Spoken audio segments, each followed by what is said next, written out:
Vista com o nosso professor Alexandre Pinto, diretor do Colégio Ciências Aplicadas.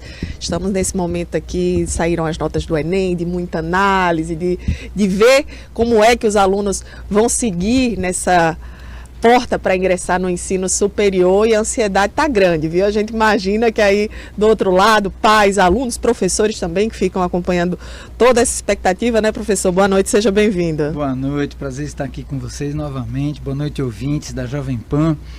Expectativa aí, né, para a abertura do SISU, né, de 16, e aproveitar essas notas que acabaram de sair. Realmente agora é aquele momento de ansiedade, que certeza ninguém entende nada, mas começam as especulações, né? Tem estratégia, tem essa questão das notas, é uma matemática mais complexa, estatística, porque para se conseguir o melhor curso, o aluno precisa estar atento ao que nesse momento? Olha, você falou a coisa mais importante. A matemática do Enem é outra, muito diferente, precisa ser muito ligado para entender. E sim, existem estratégias importantes, né? A gente sempre dá alguns conselhos, como por exemplo, antes de começar o SISU, que é dia 16, nesse momento, o que o aluno vestibulando deveria estar fazendo? Ele deve pegar as 5 notas que ele recebeu do Enem, os argumentos, né? E ele deve buscar a otimização dessa nota. O que significa isso? Veja que, por exemplo, vamos dar um exemplo ao FRN de Medicina, que é uma ponderação que eu tenho de cabeça. O peso de ciências da natureza é peso 3. Então ela pesa muito mais, por exemplo, de que matemática, que é peso 1, certo? Na Paraíba, por exemplo, o peso não é o mesmo, é diferente. Numa outra universidade, não vou citar nenhuma aqui para não induzir nada, a nota de redação pesa 2 vezes mais. Então, cada lugar tem a sua ponderação. Então, você tem que pegar as suas notas e observar. Primeiro, fui muito bem em ciência da natureza. Muito bem, meu argumento está lá no alto. Então, aí você foca para o FRN, que é uma das suas opções melhores. Você está otimizando o seu argumento final. Não, eu fui muito mal em ciência da natureza, mas redação eu estourei, fui super bem. Então você vai procurar uma universidade que a redação tem um peso maior. Então a primeira coisa isso não tem no site do SISU, do INEP. Ele tem que entrar nas universidades mesmo, começar a fazer um trabalho de pesquisa prévio e já estimar. Por isso que a nota do Enem sai um pouco antes do SISU, para permitir esse espaço de tempo a pessoa fazer essa pesquisa, esse trabalho. Não é à toa, não é para deixar todo mundo ansioso, não, é para exatamente otimizar. Tá aí, a gente entende, claro, né? O pessoal precisa desse tempo para se organizar. Agora é importante isso, pegar as notas, tomar muito cuidado com erros muito comuns. Eu atendo muito pai de aluno e tem muita gente que me faz a mesma pergunta, que é uma coisa extremamente errada, que é: meu filho foi super bem de matemática. A gente escuta demais isso. Mas a nota de humanas dele não foi tão legal. Olha, comparar a nota de matemática com a nota de humanas, por exemplo, é a mesma coisa que você comparar 30 litros com 20 quilos. Você dizer, 30 litros é maior que 20 quilos. Não, volume é uma coisa, massa é outra. A nota de matemática, ela segue uma escala que é completamente diferente da nota de humanas. Então, para vocês terem uma ideia, um aluno que tira 900 pontos de argumento em matemática, ele foi bem, não foi mal. Mas ele não estourou, não foi aquela coisa mais maravilhosa do mundo, não. E um aluno que tira 750 em humanas, ele tirou um excelente resultado. Então, apesar do 750 ser bem menor do que o 900, esse 750 ajudou muito mais ele a passar lá no final do que aqueles 900. E não é todo mundo que entende isso. Então, aí começa também os erros, né? Esse menino foi muito mal de humanas, aí lota o menino de estudar humanas no ano seguinte, que ele não passa, e não é o problema, ela não sabe ler o argumento, entendeu? A mesma coisa a ideia de redação, que é uma falácia, uma coisa, você só escuta falar isso, nota 1000 em redação, que coisa espetacular. A diferença de um aluno que tira 1000 em redação, para um aluno que tira, por exemplo, 940, que muita gente fala, mas 940 não é 1000.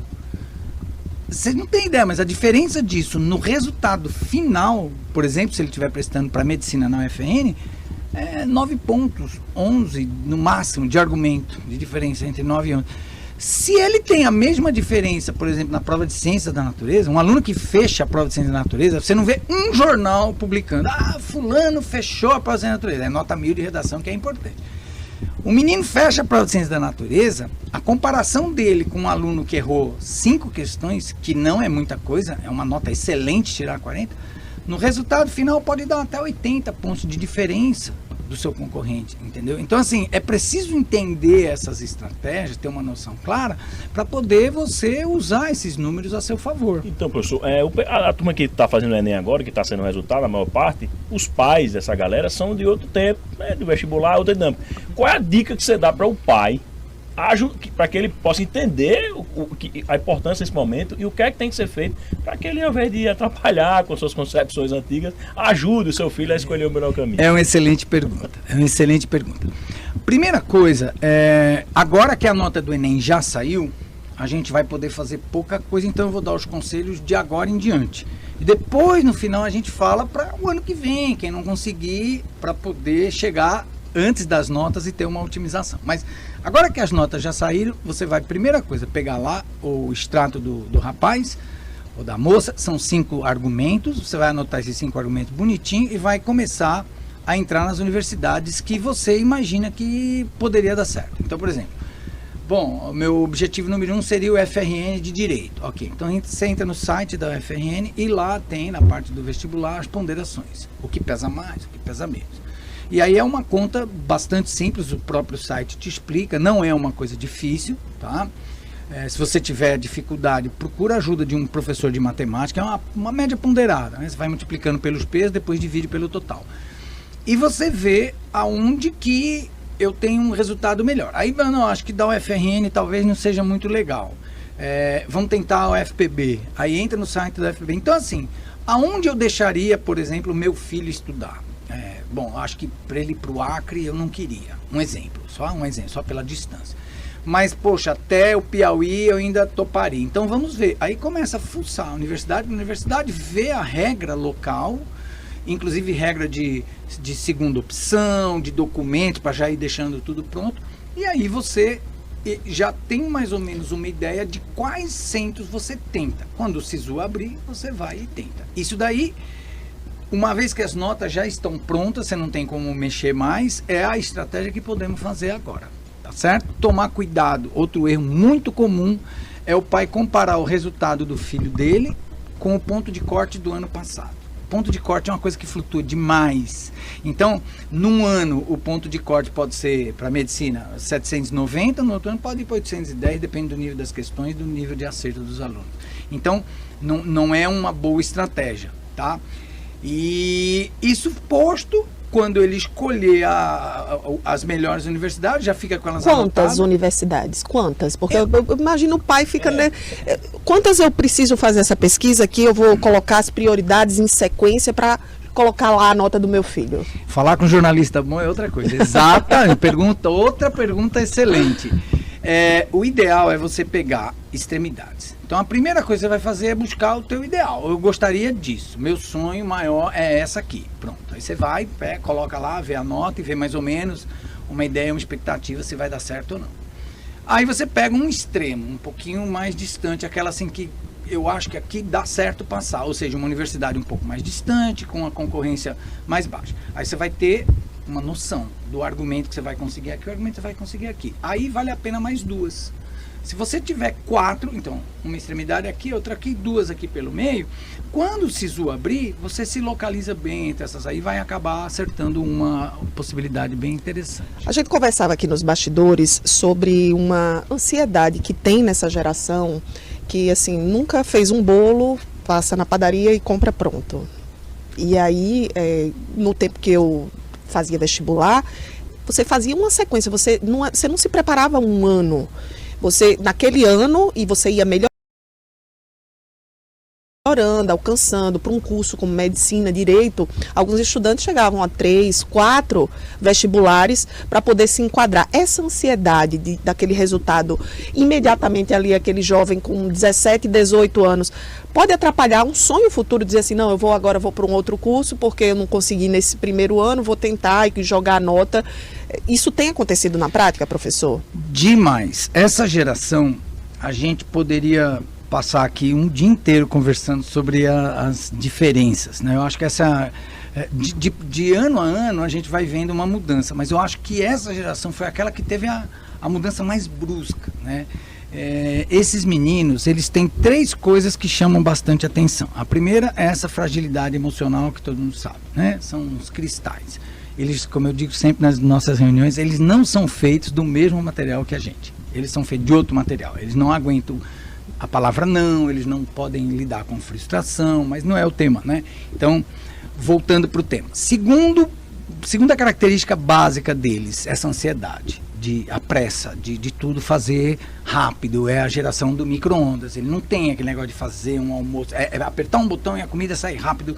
É tudo muito assim, não, eu quero passar o ano que vem, né? Agora mesmo a gente ouviu um depoimento de uma mãe dizendo que o filho chegou para ela, mas mamãe, eu já vou fazer 19 anos, como se ele fosse um idoso, né? E isso acontece muito. E a terceira característica, que é mais forte, é a geração da customização. Eles aprenderam a fazer as coisas do jeito dele, né? É o iFood, é o isso, é o aquilo, ele que monta, ele que ajeita. E isso às vezes esbarra na educação. Eu tenho alunos que eles escolhem a metodologia deles de estudar. Então tem uns alunos que, não, esse ano eu não vou estudar isso aqui, não vou fazer nem esse curso, eu vou só fazer provas, fazer simulado, é coisa de um juiz, de um rato. Eu vou fazer só simulado. Então assim, por quê? Porque ele está ansioso para conseguir logo um resultado e não existe aquela construção orgânica do aprendizado que eu tive. É um processo. Não, eu tive aluno aqui em Natal, no meu curso há um tempo atrás, no Química Aplicada, que ele chegou a fazer 6 anos de preparação, 6 anos de cursinho. Não foi 1 nem 2, não. Então eles eram mais fortes, eles entravam na faculdade mais bem preparados. São esses que estão aí conquistando as vagas na residência aí pelo Brasil afora, não perde para ninguém. Então eles eram mais estabilizados, estavam mortos de cansado depois de 6 anos. Mas hoje um aluno faz 1 ano, 2, no segundo ano ele, não aguento mais, eu estou muito cansado. Então, assim, é essa ansiedade que você falou, essa coisa de resolver logo o problema, e às vezes não é bem por aí, né? E hoje em dia, o Enem, já você pode acessar vagas em qualquer lugar do Brasil. Então, é possível dizer que hoje é mais fácil para o aluno acessar já de primeira algum curso do que foi no passado, ou é a mesma coisa? Sim, não. Tem os dois lados, tá? É mais fácil. Sem dúvida. Uma vez um jornalista perguntou para mim lá na escola, quantos anos passaram aqui na escola? Eu falei, todos. Nossa, todos? Parabéns. Não, mas todos de toda a escola passou. Porque como você tem primeira e segunda opção, você não passa se você não quiser. Você como aluno, e o aluno quer sair na foto, nem que não seja o curso. Então ele bota a primeira opção, o que ele quer, e ele bota uma segunda opção lá, gestão em cigarreira, lá em Fernando Noronha. E vai passar. E aí ele sai, não, é só um exemplo, né, da concorrência. Aí ele vai passar, vai receber, e aí, muito bacana. Então, essa facilidade trouxe aí o sistema muito bacana, que é o lance da customização, dele fazer do jeito dele.